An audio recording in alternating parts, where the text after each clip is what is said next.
Amerika Serikat menetapkan kelompok Houthi sebagai teroris yang paling berbahaya di dunia.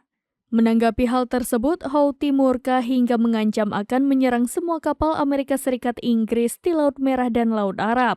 Dikutip dari Newsweek pada Kamis 18 Januari 2024, pernyataan disampaikan oleh juru bicara Houthi Yahya Saree.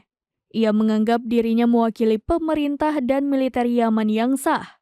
Seusai pernyataan Amerika Serikat, Saree mengatakan Houthi tidak akan ragu untuk menargetkan semua sumber ancaman, termasuk kapal-kapal terutama milik Amerika Serikat Inggris yang melintas di Laut Merah dan Arab.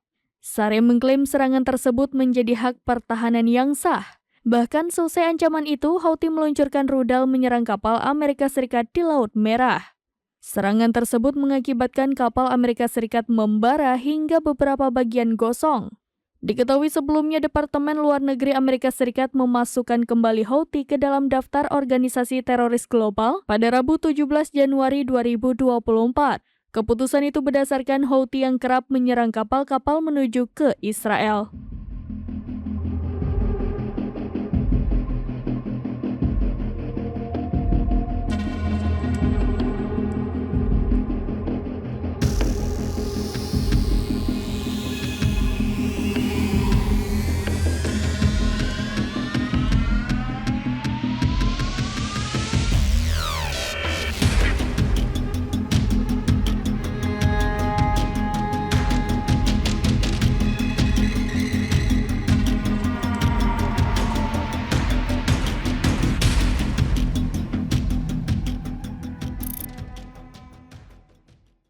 Download Tribun X sekarang, menghadirkan lokal menjadi Indonesia.